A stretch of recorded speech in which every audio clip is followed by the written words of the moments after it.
Estamos de regreso nuevamente para terminar estudiando un poquito ese proceso de la arteriosclerosis. Arteriosclerosis es la enfermedad producida por el envejecimiento de las arterias, el endurecimiento de las mismas y la aparición de estas lesiones obstructivas.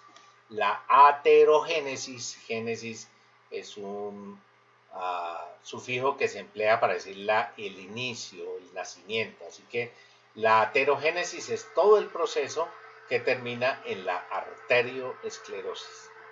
La arteriosclerosis es entonces las manifestaciones de estas lesiones producidas por los factores de riesgo cardiovascular que son capaces de ir produciendo unas lesiones estenóticas progresivamente a lo largo de los años en cualquier arteria de la economía.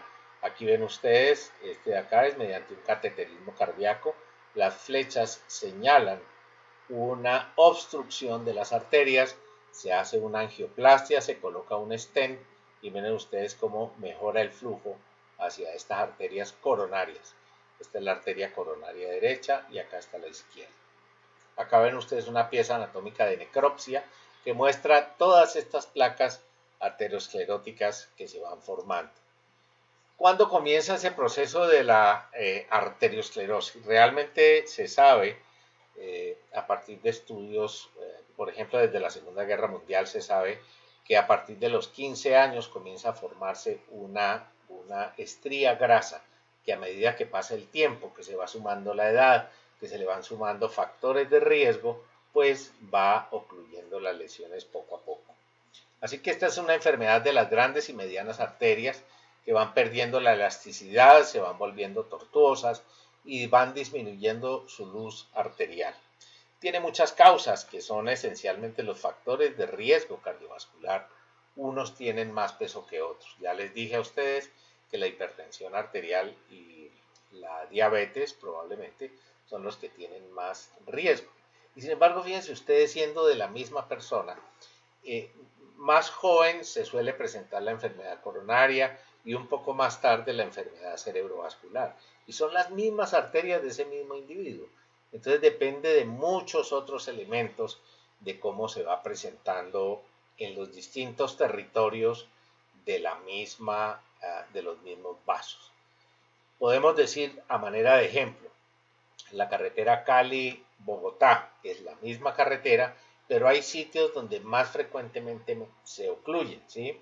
Hay elementos externos que hacen que esa carretera, que esos vasos se enfermen más, se ocluyan más pronto en las coronarias, más tarde en las arterias carótidas, más tarde en el cerebro. Aunque eso no es una cosa totalmente cierto y en medicina no hay absolutamente nada matemático. Pero sí se sabe que predomina, por ejemplo, las bifurcaciones arteriales, donde se divide la arteria, donde existe una mayor fuerza hemodinámica. Ese es un sitio que tiene más lo que le llaman los gringos el shear stress, es decir, el golpeteo de la presión arterial a lo largo del tiempo. Como les decía, se inicia alrededor de los 15 o 17 años mediante la formación de una estría grasa, primero que todo en la aorta, después en las coronarias, después en las arterias periféricas, en las arterias vertebrovasculares y en las cerebrales, y ese proceso que comienza a los 15 o 17 años, que ya todos ustedes lo tienen y que yo ya lo tengo por tener mucho más años, comienza a tener unas manifestaciones ya en la vida adulta. Esos factores de riesgo que les volvemos a los mismos, no modificables y modificables. Los no modificables, la edad, a mayor edad, cifras más altas de presión y de arteriosclerosis, género, el hombre es mucho mayor y en la mujer solamente a partir de la posmenopausia. Factores étnicos, los afrodescendientes hacen hipertensión más severa y arteriosclerosis, por supuesto, más severa. Y cuando hay historia familiar de enfermedad cerebrovascular temprana, es decir, muerte de causa cardiovascular en menores de 50 años. Ustedes no pueden decir, por ejemplo, que como tiene una historia familiar positiva porque el abuelo falleció a los 90 años de un infarto. No, eso es lo normal que ocurre. Hablamos de una historia familiar tratándose de personas menores de 50 años que presentan muerte de origen cardiovascular.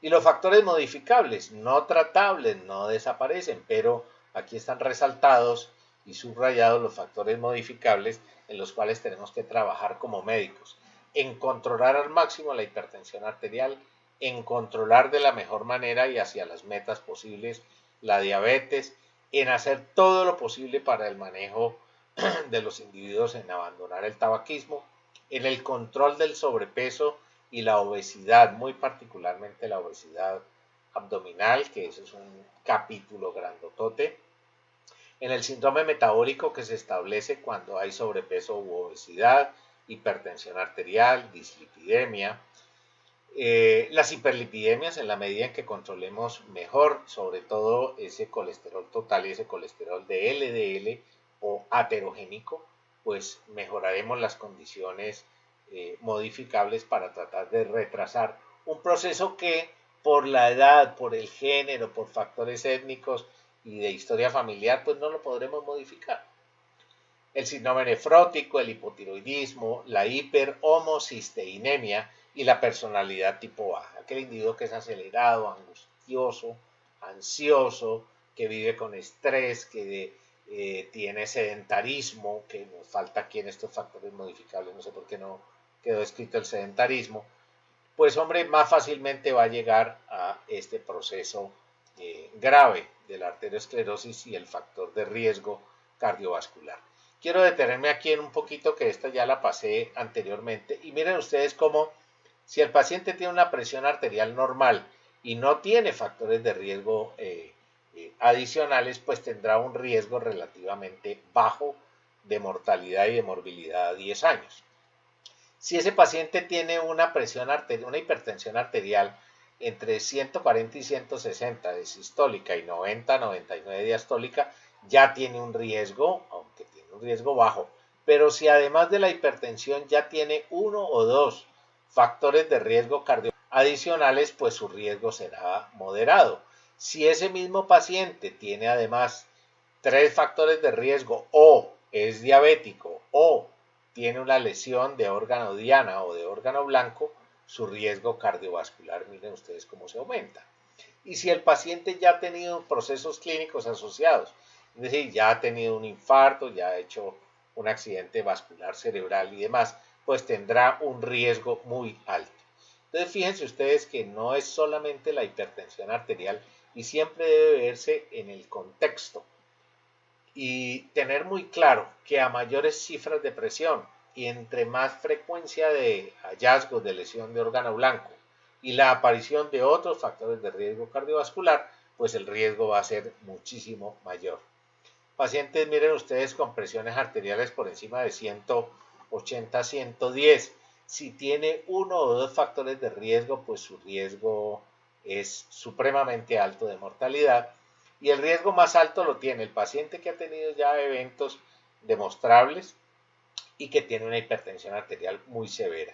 Existe una escala que es la escala de Framingham, que ustedes pueden consultar y encontrarán que en la medida en que más alta sea la presión y más factores de riesgo cardiovascular exhiba el individuo, pues se puede calcular incluso su mortalidad en los siguientes 10 años.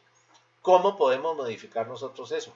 Controlando hipertensión, controlando diabetes, controlando el sedentarismo y la obesidad, controlando la hiperlipidemia, el tabaquismo, los otros elementos de factores de riesgo cardiovascular.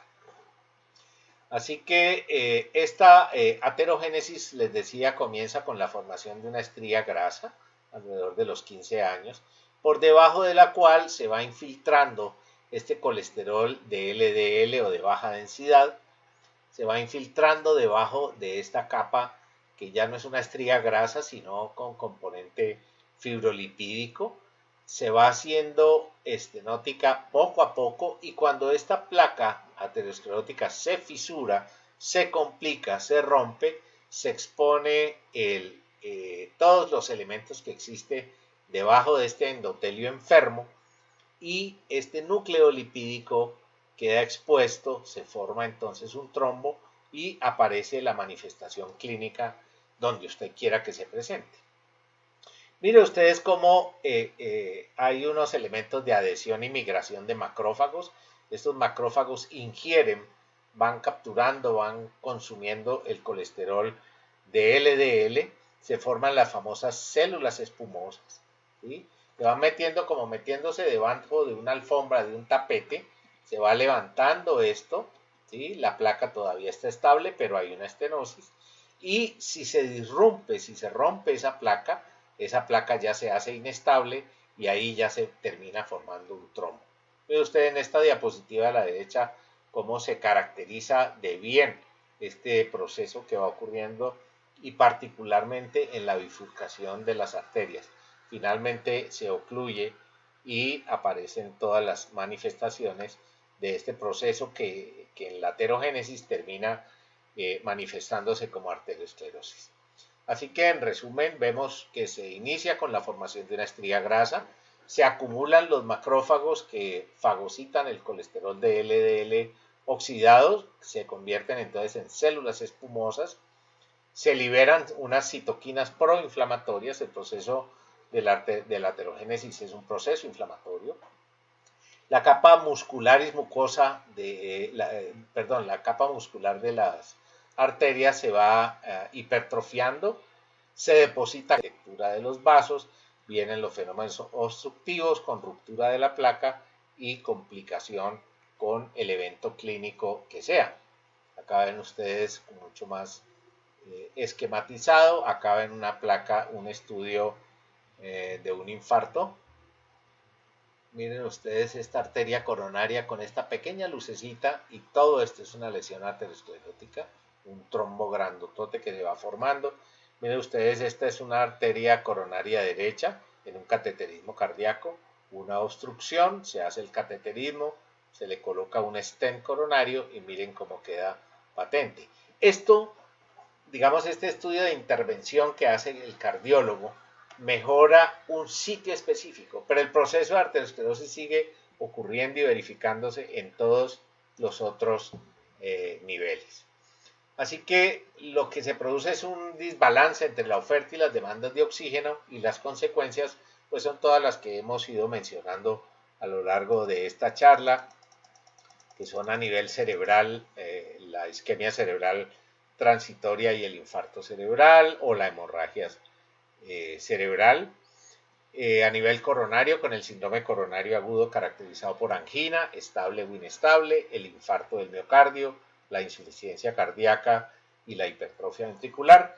En los miembros inferiores, la claudicación intermitente, en la aorta, el aneurisma aórtico o la disección de la misma. En las arterias mesentéricas, la isquemia mesentérica, que se asocia obviamente, se presenta el dolor cuando vienen los alimentos.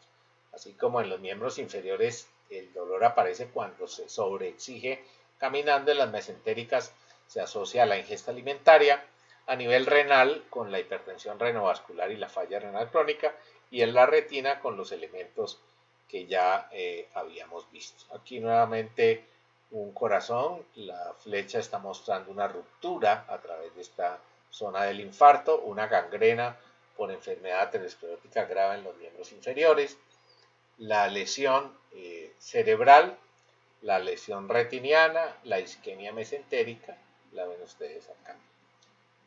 Muchas gracias. De hipertensión arterial, factores de riesgo cardiovascular y el proceso de aterogénesis. Queda pendiente entonces una clase donde podamos conversar alrededor de este tema y resolver dudas. Muchas gracias.